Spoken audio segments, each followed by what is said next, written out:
Joints for boilers and pressure vessels. Boilers and pressure vessels are cylindrical shaped objects or components, and they are normally withstand the internal pressures, and that may be because of the steam or some other gases. So the vessels are required to be leak proof, and to make it leak proof we have to make such a joint by riveting that it should be following the ASME boiler codes, or it has to be as per the boiler of Board of Trade boiler rule, or as per the IBR, or it should be as per the ISC standard. It has generally two dimensions, one is the length and the other is diameter. So this one is the diameter, and if you want to increase the length, you have to join two such tubes together, tubular sections together, and when you join them together to increase its length, so this kind of joint is known as circumferential joint. And if you want to increase the diameter, so you have to increase this kind of joint is known as the longitudinal joint. And longitudinal joints are normally Bott joint, and the lap joints are for circumferential joint in case of the boilers. So if P is the internal pressure in the boiler and T is the thickness of the plate, if I take a section of this, so the total pressure on the projected area will be P into this area. This area is actually length of the cylinder into diameter. So this side is the pressure, the force due to the pressure, and that has to be withstand by the sections of the plate which is going to resist it to getting departed. So this will be the area which will be resisting the internal pressure. So that's why the length into 2 and this is length into 2. So 2 length into 2, this area into the hoop stress of the plate or tensile stress of the plate is going to be same. So that if you solve this, you get this equation PD. So LL get cancelled. So PD by 2T is equal to the hoop stress. The hoop stress is always on the longitudinal joint. So let us look to the other kind of joint.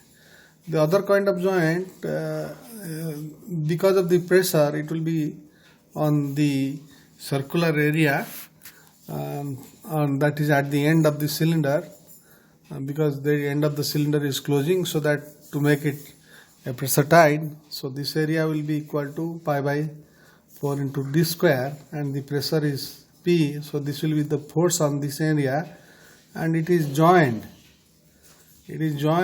along this lap joint and the circumferential joint. So this area, resisting area, will be equal to pi into d into t, that is the thickness of the plate into the ring area, which is going to this area at the end, which is going to withstand this much of load into the sigma longitudinal. So that is equal to this. So if you do that, so it will be 1d get cancelled. So pi get cancelled. So sigma L will be equal to PD by 4T. That means the circumferential joint is half the hoop stress. So since the load is more on the longitudinal joint, so the longitudinal joints are normally the Bott joint, and the circumferential joint, because of the load is less, sigma L is half of this one, so these are made for lap joint, made with lap joint. This is for Bott joint. So if you want to design this one, you will have actually so many parameters. You want to find out the thickness of the plate,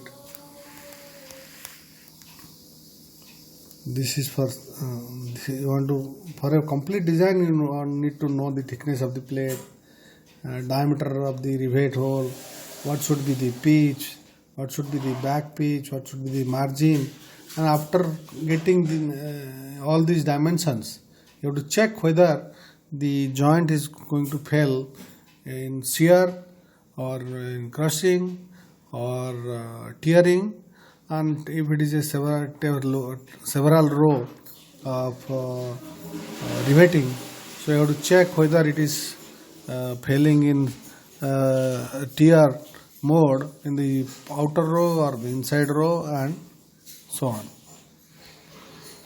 So design procedure for longitudinal board joint. Board joint for the longitudinal joint of the pressure vessel. So before going to design the joint, we have to know before what should be the maximum pressure that the boiler is going to withstand. So the pressure has to be pre-prescribed. And second, what should be the capacity of the boiler? Based on the capacity of the boiler, the diameter has to be decided. Suppose you want to have 2000 kg of steam per hour, so you have to fix up a particular diameter. If this requirement of steam is 10,000 kg of steam per an hour at a particular pressure, so the diameter has to increase.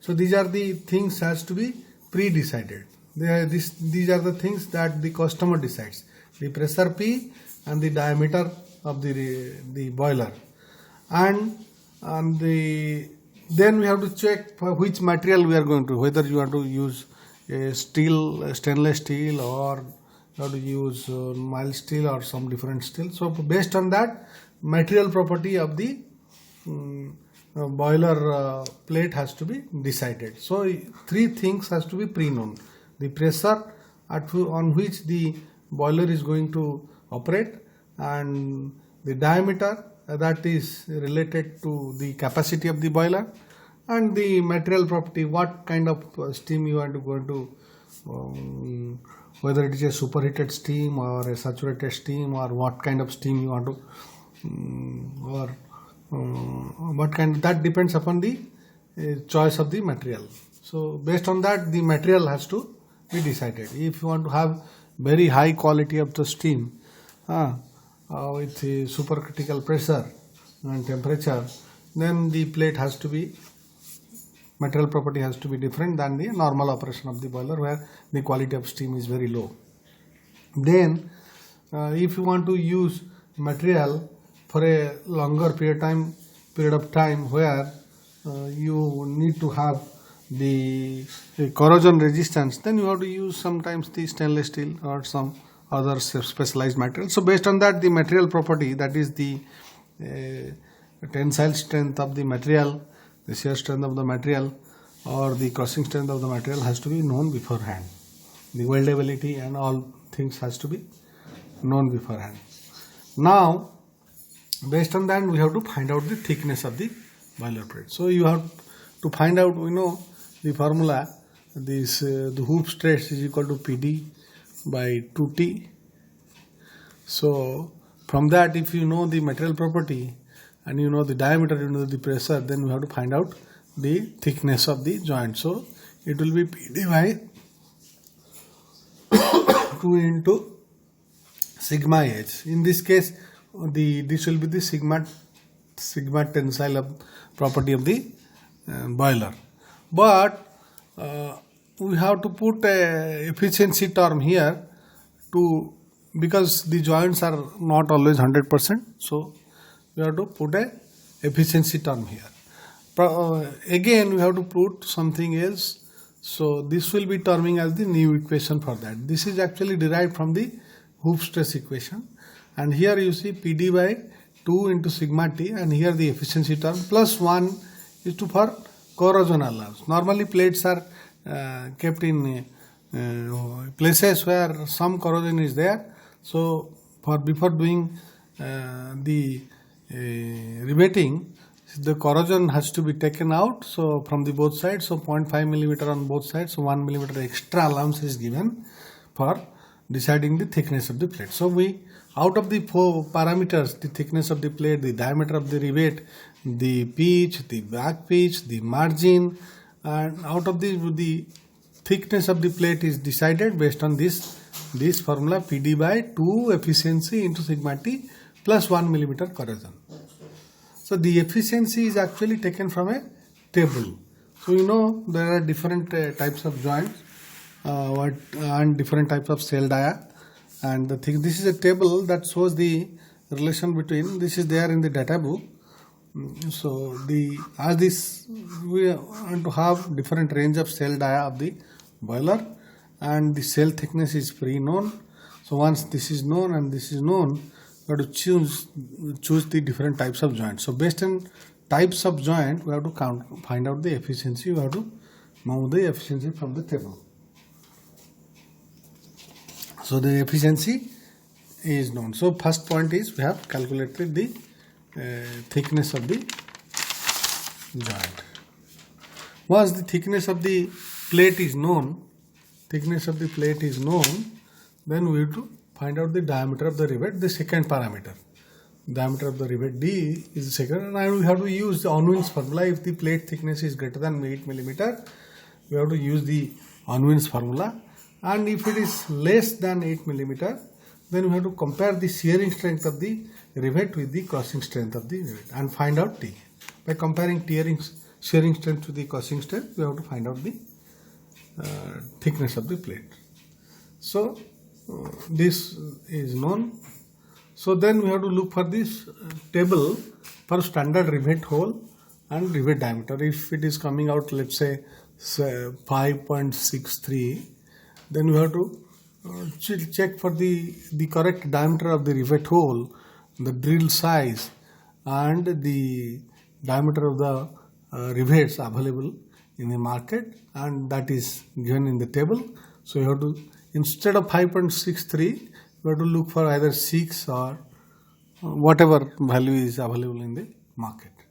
Then you have to look for what is the pitch. So out of the parameters, the diameter of the rivet and the thickness of the plate is known. Next we'll find out the pitch.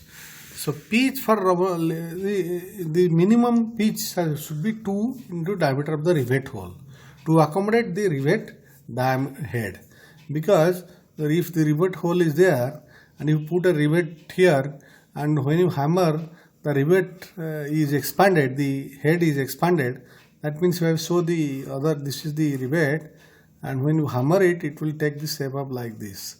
So it is expanded, and if you keep 2 rivets too closely, and then the head may foul.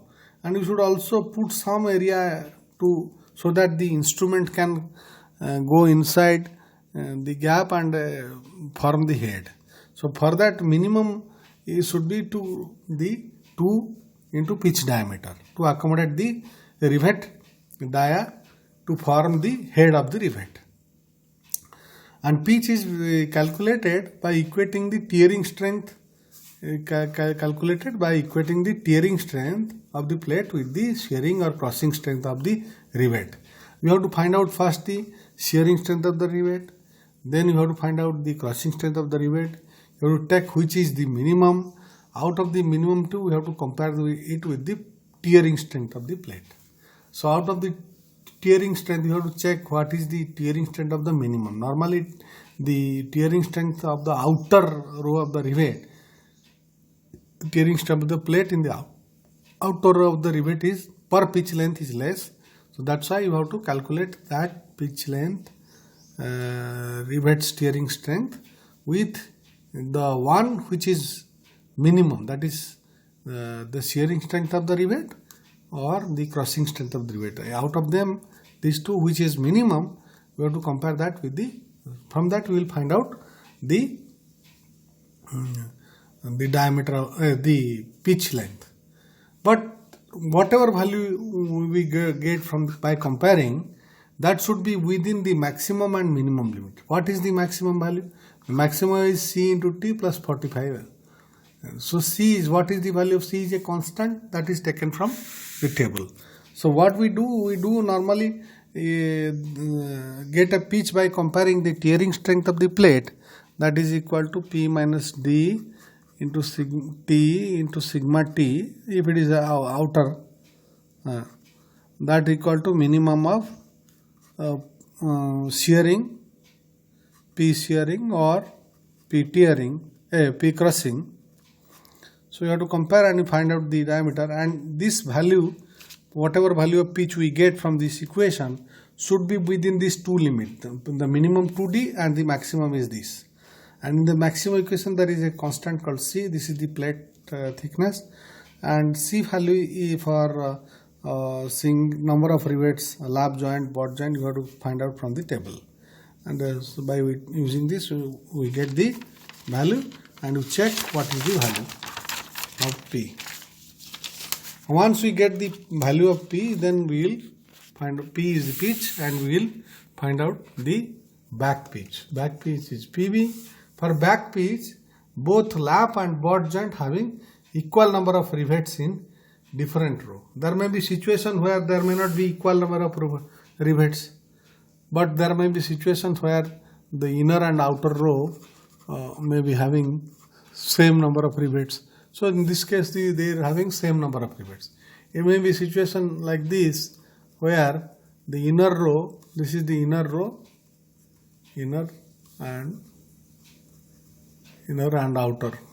Outer row has less number of rivets, right, per pitch length. So in that case, this is the case where having equal number of rivets in different rows. So you have to use this PB is this 0.33 into P plus C0. This is the for zigzag riveting and is 2D for. So whichever the case, you have to check. If they are having unequal number of rivets, for joints which is having number of rivets in the outer is half the inner row. So in this case the equal number of rivets, and this is the case where unequal number of rivets. So you have to find out PB is this much and minimum, and this is the one. So these are the standard formulas. You have to look for that, and using that you can find out the PB. So if the configuration is like that, you have to find out maximum of PB is equal to this 0.2 P plus 1.15 D millimeter, or PB is equal to 0.165 P plus 0.61 D, which is maximum you have to take. But PB should be always greater than. You have to find out the value whichever is maximum. Again you have to check that the maximum value whatever we have got should be at least 2D in length. So you have to find out the PB. After that we have to find out the cover plate dimension. So since it is a butt joint, it will be having with cover plate. So if it is having a single cover plate, butt joint and chain riveting, then the cover plate dimension is equal to 1.25 T, 1 point this much. T is the thickness of the plate. If it is a single cover plate, butt joint, where the outer row pitch is double the inner row, that means this is the outer row and these are the inner rows.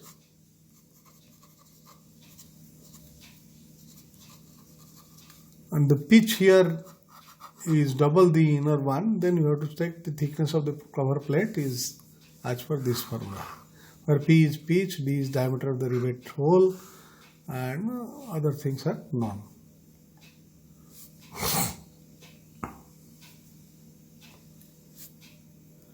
This is P 2D.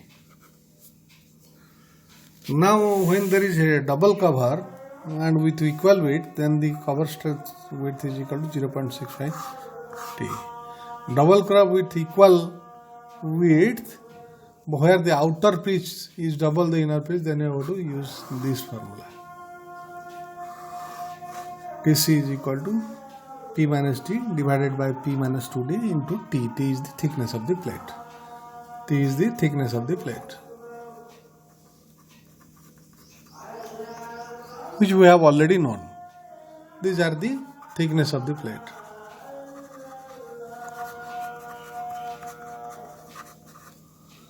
And D is the diameter of the hole.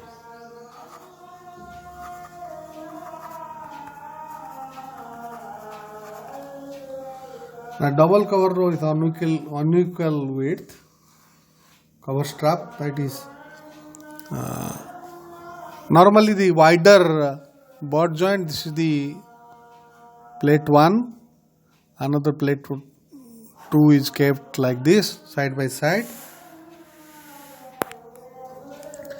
and one cover strap is put here on the top, the other is put at the bottom.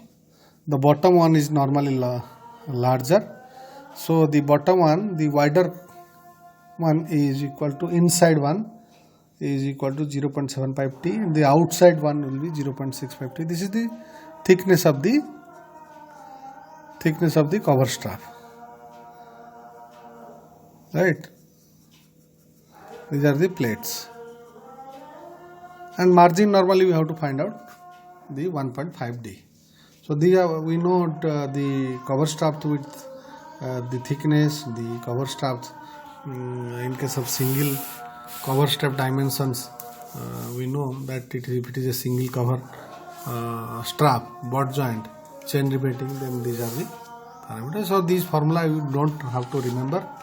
You have to use the data book where you will see that these datas are there, and you have to use this formula to find out the dimensions of the cover plate, and at the end you have to check whether everything is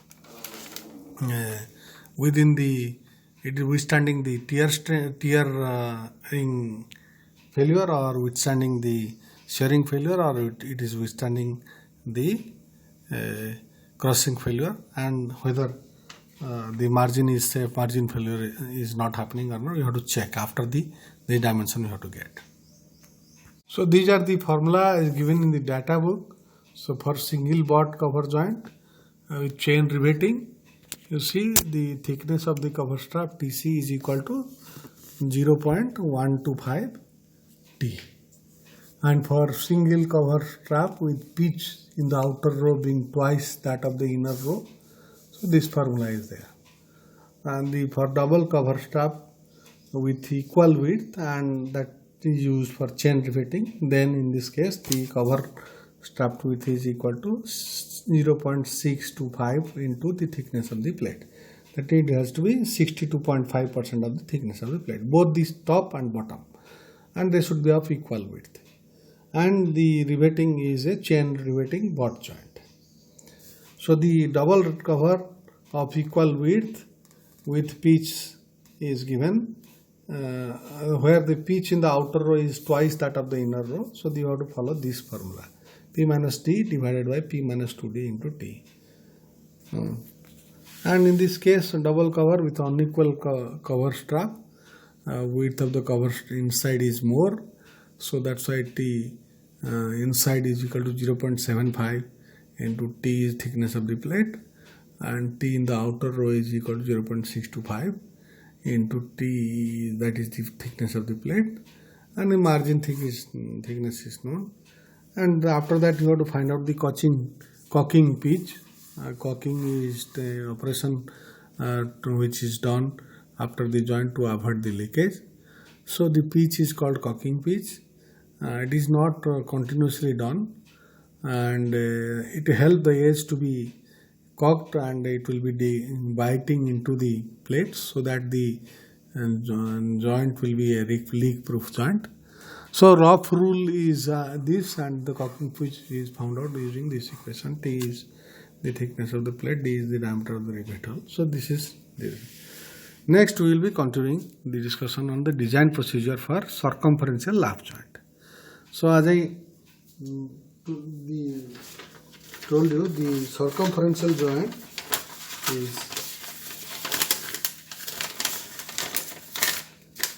so this one is the circumferential joint, this one is the longitudinal joint, so this one along the circumference is the circumferential joint. And to do that, we have to see the thickness of the shell, the diameter of the rivet, and the back pitch, the margin are calculated in the same procedure. Here one thing is there, how many rows of rivets we have to do in the lap joint. These are the lap joint. You don't have to find out for the cover strap, but what should be the circumferential pitch. So you have to find out how many number of rivets are required. So in that case, for withstand the pressure, so the number of the tearing strength, if we consider that the rivets will be failing in shear, so we have to find out number of rivets is n, and this is the steering strength, and this is the projected area. This one is the projected area. So this one is the projected area. If capital D is the diameter of the cell, so the pi by 4 capital D square is the projected area into the pressure. This is the pressure, and when you that should be withstand by the number of rivet into the single shear, because it is a lap joint. So in this case, the pressure into D square divided by this is going to give you the number of joint. Once you find out the number of joint, number of rivets, the number of rivets. Once you find out the number of rivets, then you have to see how many number of rows you have to do.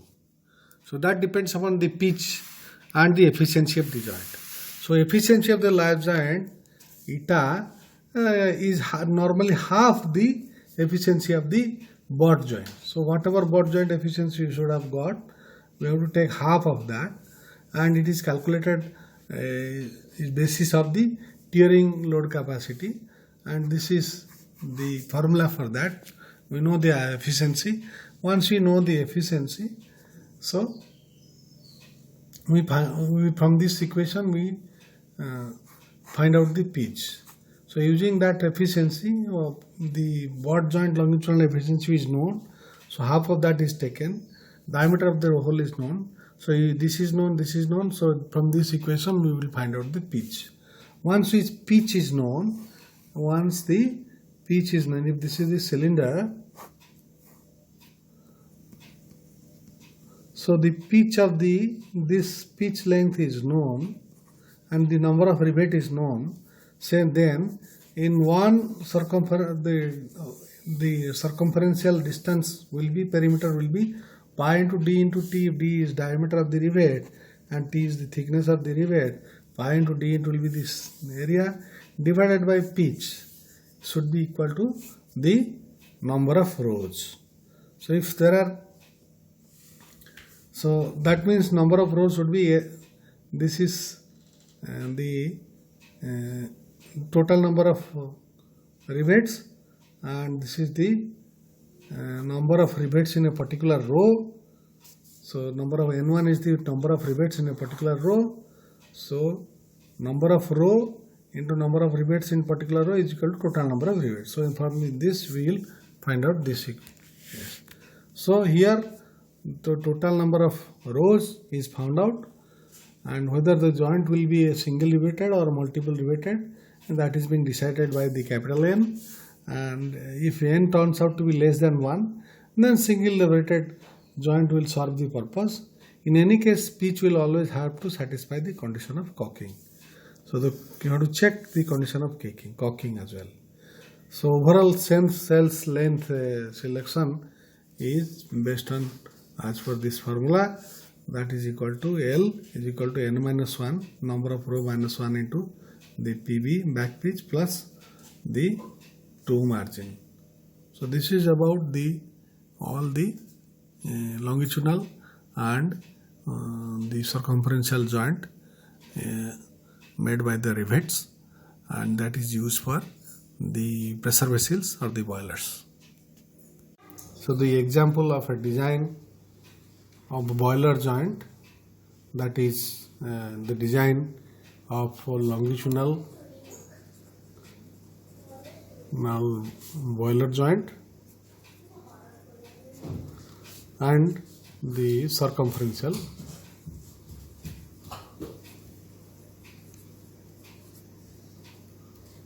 boiler joint.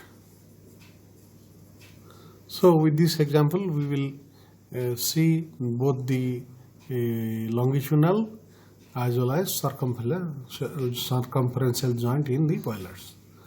The question is to design a boiler joint which has an internal diameter of 1500 millimeter and can carry a steam pressure of 200 megapascal. So these two data are given.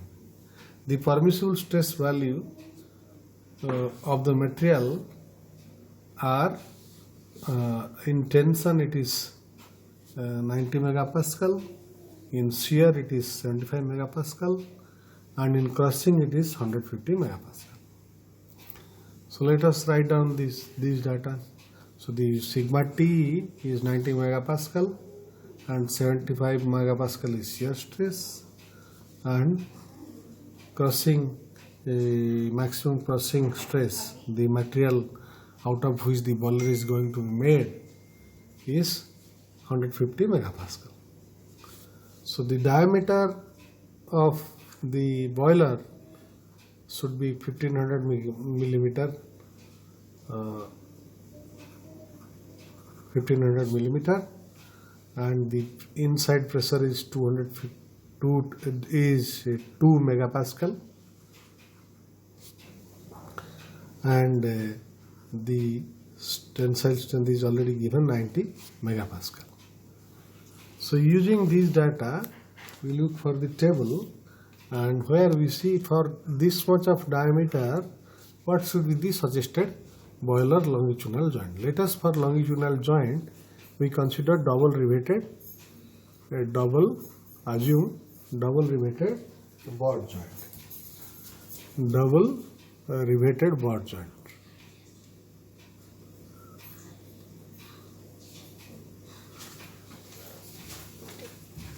With equal cover strap.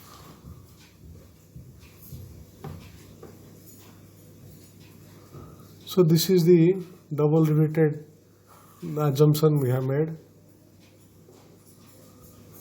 and we look for the table where the efficiency of the joint for double riveted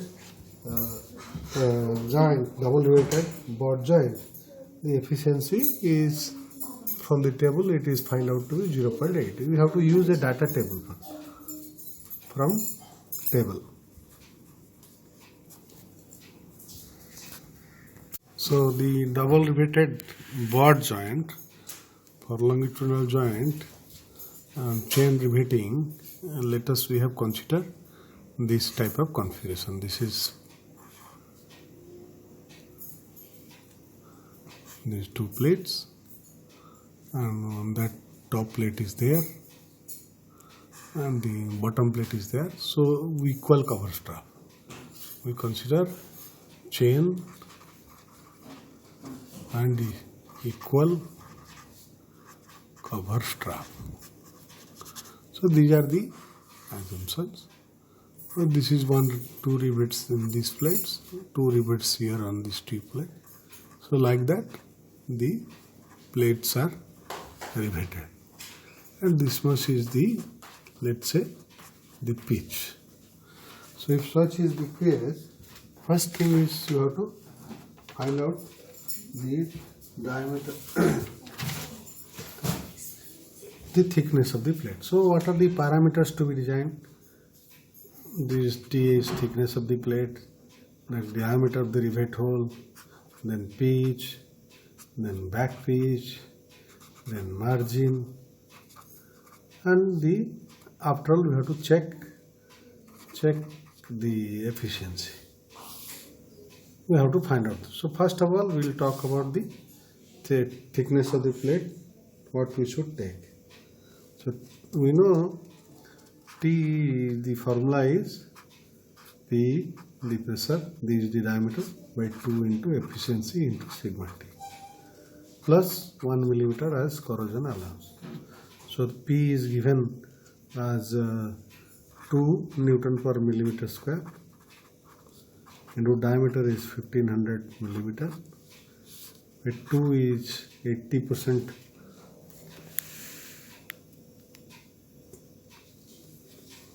This is 2 into efficiency is 80%, so 0.8. And sigma T is given as 90 Newton per millimeter square.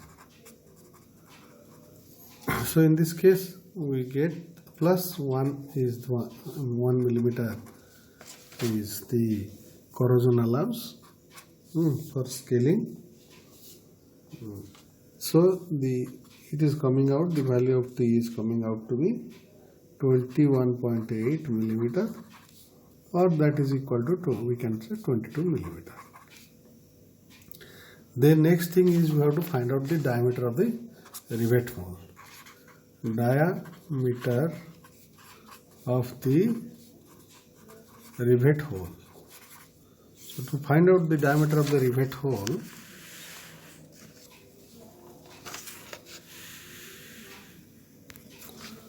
we will use the Unwin's formula, and we know D is equal to 6 root over T, and we find out D is equal to 6 into root over 22, and it is coming out to be 28.4 millimeters to 28.14 millimeter. Or we can say we will take 28.5 millimeter. This is the diameter of the rivet hole. Then if that is the whole diameter of the rivet hole, 28.5, then the nearest rivet will be little less than that. We find out after 24, the next series is 27. So diameter of the rivet hole is 28.5, and diameter of the rivet is equal to 27. We look from the table.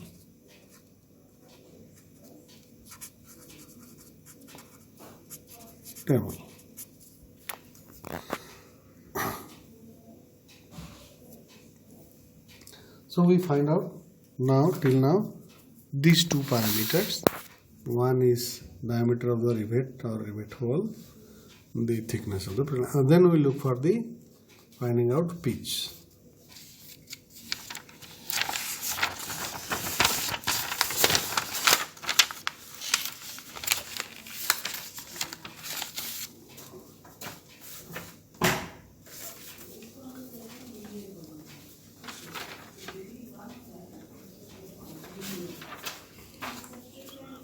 Pitch is, so before going to find out the pitch, let me tell you in per pitch length, the number of effective rivets is equal to 1 in this case and 1 in this case. So total number of rivet is 2, because half from this rivet, half from this rivet. So this is 1, half plus half is 1, half from this rivet and half from this rivet is again 1. So 1 plus 1, 2 rivets. So in per pitch length, the effective rivets are 2 in case of double riveted chain butt joint. So we have to find out the pitch. Pitch is found out by comparing the tearing strength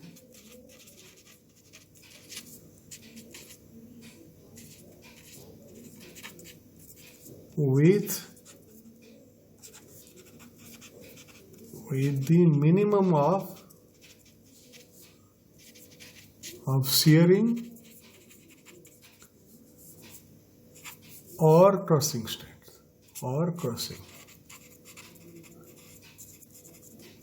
of one. Let us find out what is the shearing strength. So before finding out that, what is the shearing strength? So in per pitch length, there are 2 rivets and each rivet is in double shear. Let us find out the shearing strength of particular one rivet. So it is in double shear, so 1.75 we will take instead of 2 from the table, and pi by 4 in d square into tau s. Tau s is shear stress, maximum permissible shear stress. This is the area of the rivet, and this is for double shear. So the 1.75 into pi by 4. This will be 27. No, it will not be 28.5 because 28.5 whatever we got is the diameter of the rivet hole.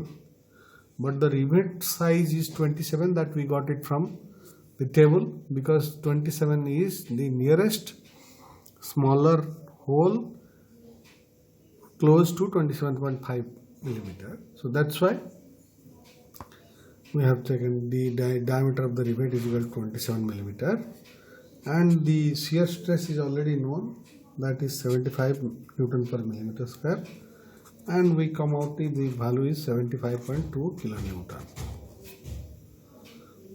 Now we will find out what is the value of the crossing strength per rivet, for particular one rivet. So that is equal to D into T. D is the diameter of the rivet and T is the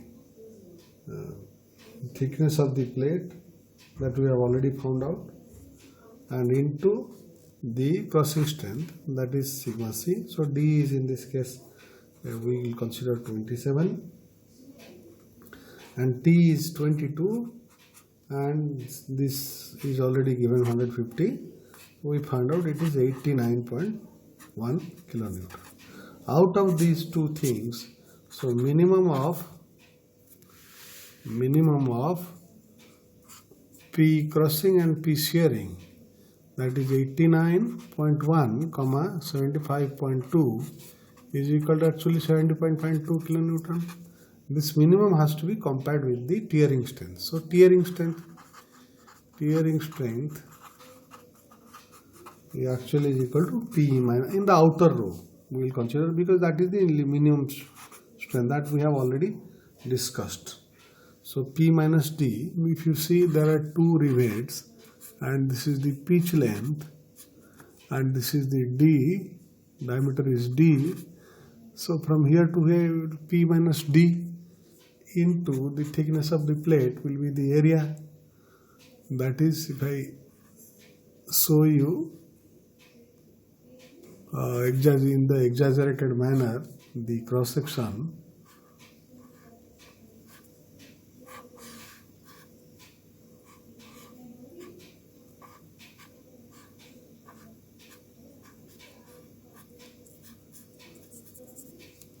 this is the cross section, and pitch is from center of this hole to center of the other hole.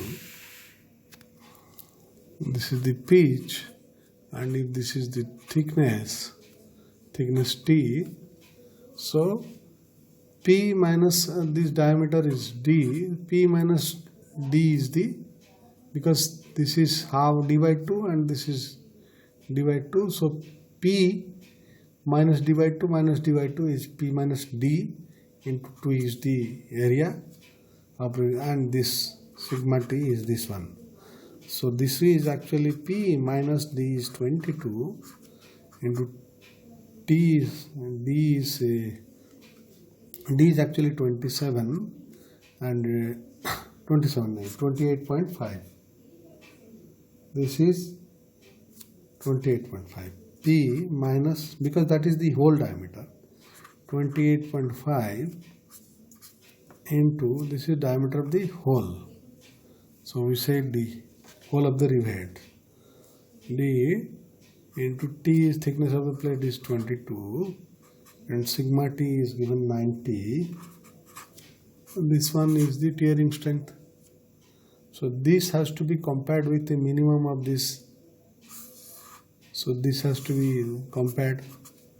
So P minus 28.5 into 22 into 90 is equal to 75.2 kilonewton, or into 10 to the 3 Newton. So P is equal to 75.2 by into 10 to the 3 divided by 22.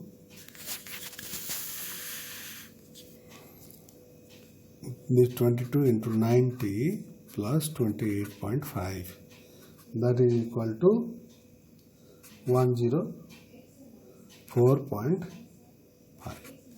So this value, whatever we got, the value of P again has to be checked, because minimum value of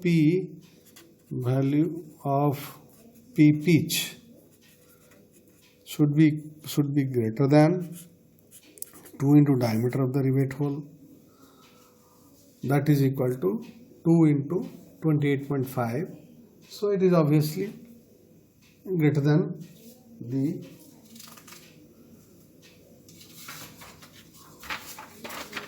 but it is again has to be less than the pitch we got. Pitch has to be greater than 2D, that is 2 into 28.5.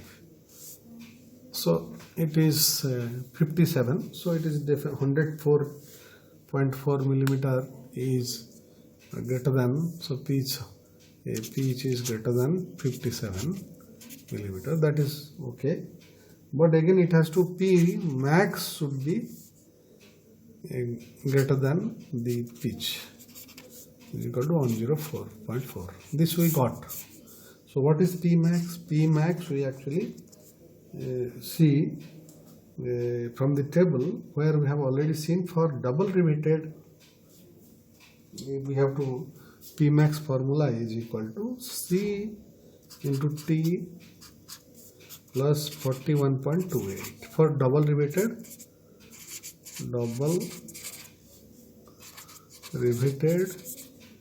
chain equal cover strap butt joint, double riveted butt chain equal cover strap, pitch maximum is equal to this. So what is the value of C? The value of C, you have to look for a table which is looking like this. If it is a number, you have to see how many number of rivets are there per pitch. There are 2, and whether it is a lap joint or butt joint. Butt joint with double cover strap. So the value of C in this case is coming out to be 3.5. So the value of C will increase 3.5 from the table into T is already known. T is the thickness of the plate, that is 22 plus 41.28. So in this case we are finding out P max is equal to 118.28. So the P value 104.4 is less than 118.28, and this is also greater than 57. So this is the accepted value of P. So P is equal to 104.4. let's say we will take 105. This is acceptable. Then calculate the back pitch.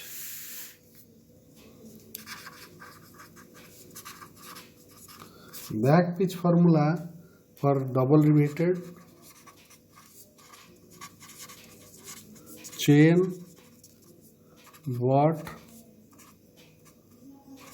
joint with equal cover strap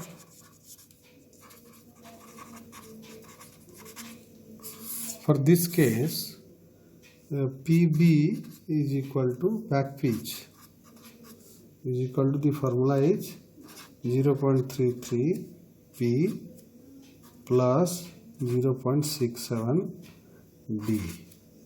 So pitch is already known, 0.33 into 105 plus 0.67 into diameter.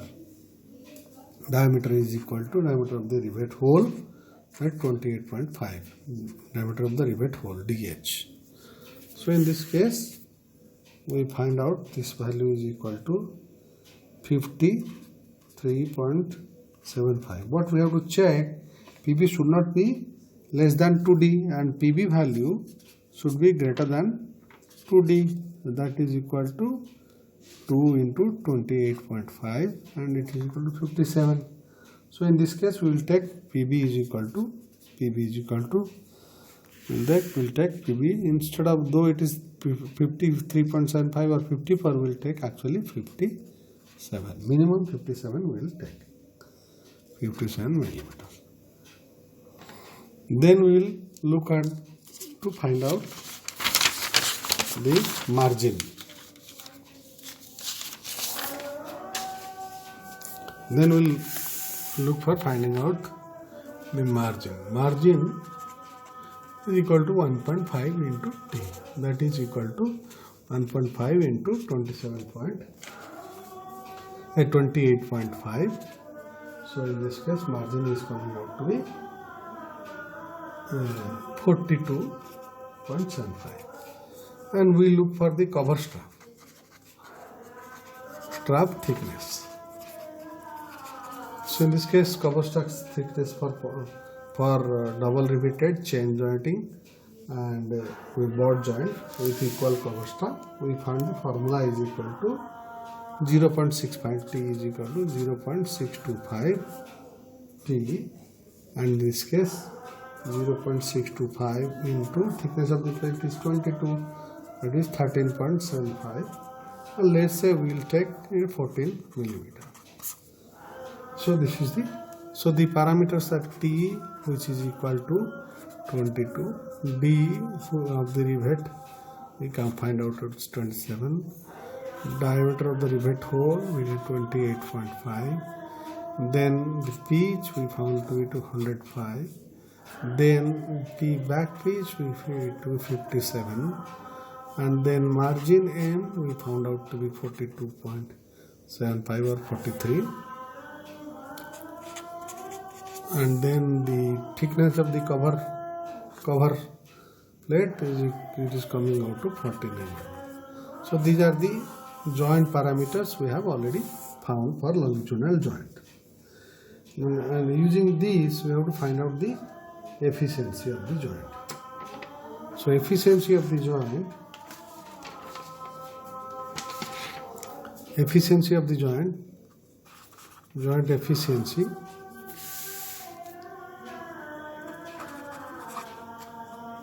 we have to find out, that is the formula is minimum of all the P shearing, P tearing, P crossing, P margin and other whatever is there divided by the solid strength of the plate. Solid strength of the plate is equal to per pitch length, that is P into T into sigma T. So in this case, so let us find out what is PS. PS already know it is 75.2 per rivet, kilonewton per rivet. Per pitch length there is 2 rivets, effective rivet is 2, so in this case it is coming out to 150.4 kilonewton. Crossing strength per rivet we have already known, P crossing per rivet is equal to 89.1 kilonewton, and there are 2 rivets effectively in a pitch, so it is equal to coming out to 178.2 kilonewton. Then P tearing is equal to the outer row. In the outer row, P minus D into T into sigma T, that is equal to, so PS is equal to per shearing strength per rivet is in double shearing is equal to 75.2, we have already seen, calculated, into 2 rivets per pitch length effectively there, so it is 150, and crossing strength is 89.1 for particular rivet, and the for 2 rivets it will be this, and tearing strength in the outer row of the rivet P minus D into T into sigma T, it is coming out to be P is 105 minus D is diameter of the hole, that is 28.5 into thickness is 22 into this is 90, and it is coming out to 151.47, and the inside row will be more than that, so PT inside will be actually more than, should be greater than 151.47, but out of these the minimum is this one, so we will take this as the minimum. So the minimum is in this case is 50.4, and the solid strength is equal to, in this case P is, the P is equal to 105, thickness of the plate is 22 and this is 90, So when you multiply that, the efficiency term, the efficiency is coming out to be 150.4 divided by 208, and it is coming out to 72.3%. So assumed efficiency we have coined 80%, but the real efficiency for this kind of joint is 72.3 thing. So this is about all the longitudinal butt joint. Then we have to look at the circumferential joint. So in circumferential joint, we have to find few more parameter, that is total number of rivets required to withstand the pressure of 2 megapascal, and second we have to find out the number of row and the pitch. So these are the few parameters we have to. So let us find out what is the total number of rivets required to withstand a particular pressure, that is 2 megapascal. And the other parameters like thickness, we have found thickness of the plate is 22 millimeter, and the diameter of the hole is 20 of the rivet is 28.5 millimeter, and diameter of the rivet is 27 millimeter. We have already found out. Then let us say the total number of rivets that can withstand a pressure in shearing, because shearing is the minimum strength. We have seen shearing of the rivet. So number of rivets is equal to n, small n, and so total shearing strength of the n rivet has to withstand a pressure on the dome, which is at the, if this is the cylinder, other end it is being pressurized. So the pressure is P into pi by 4 into capital D square. That has to be supported number of rivets, that is equal to n into pi by diameter of the rivet square into tau s. In this case this will be a lap joint. So this is lap joint because the circumferential joint are lap joint.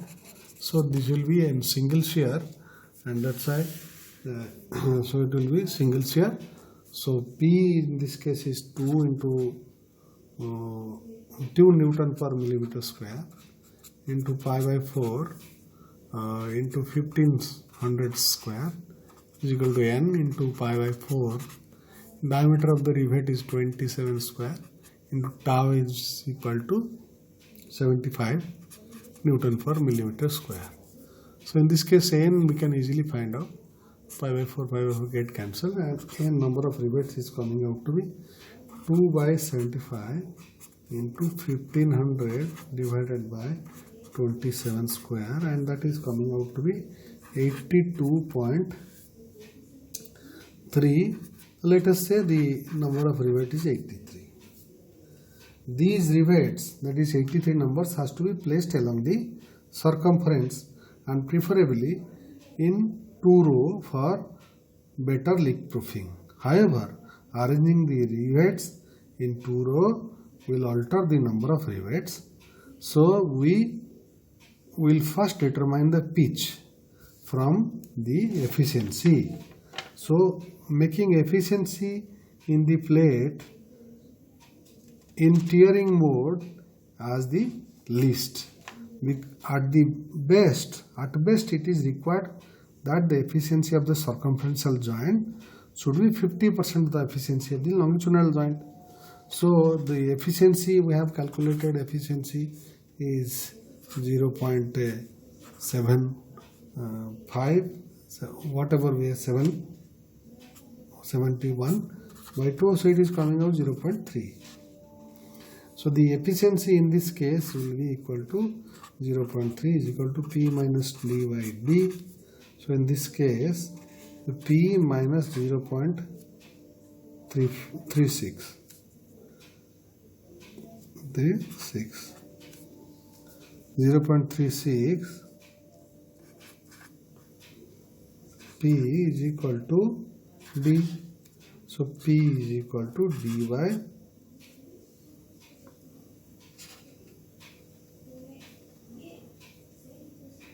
so the efficiency is 50% of that, So the efficiency formula is equal to P minus D by D. So using this, you can P is equal to this, and the pitch for the lap joint we find out to be 38. So once the pitch is known, so we can find out how many number of rivets are required. So what we do, pi into D, which is equal to 1500 plus thickness is 22. So divided by 38. So that is the number of rivets required for each row. If this number of rivets is greater than the total number of rivets, then we have to we have to keep at least this one now. If that number of rivets is more than this, then you have to find out the number of rows. If it is a fraction, we have to convert into a particular whole number. Is the number of rivets for a single row is coming out to be 126, but the minimum number of rivets required for withstanding the pressure is equal to 83. So for this case, the single row of rivet is going to suffice. So if you put 126 number of rivets which too close to each other, so it is going to withstand this particular joint, and after that you have to do the caulking, so to make it leak proof. Next we will be talking about the last part of the riveted joint, which is eccentrically loaded riveted joint. So we have already discussed about eccentrically loaded bolted joint. This is almost similar to that one, and we will discuss. Many times a group of rivets is employed in structural joints. When the line of action of the external force does not passes through the center of gravity of these rivets, and the joint is called the eccentrically loaded riveted joint. Suppose this is the plate and there is another plate on the back, and this plate are joined with the help of the rivets. So the load is not passing through here. This is fixed. Load is applied somewhere here, and from the center of the group of the rivet to this one, this is known as the eccentricity. Like the bolted joint, instead of the bolts at this location, we will use the rivets. The analysis is exactly similar to that one, the bolted joint. We have already explained that joint will have two kinds of shear. One will be direct shear or the primary shear. The other will be the secondary shear. The primary shear forces, so it will be primary shear. It will be having primary shear. And in this case the primary shear will be equally shared. That is the assumption. Let's say we say it is P1, this is P2 dash or P3 dash and P4 dash. There are four places where the rivets are kept, so we say P1, P2, P3, 4 or P1 dash, P2 dash, P3 dash, P4 dash are the primary shear forces on the rivet 1, 2, 3, 4. 1, 2, 3, 4. The secondary rivets, secondary shear forces also there.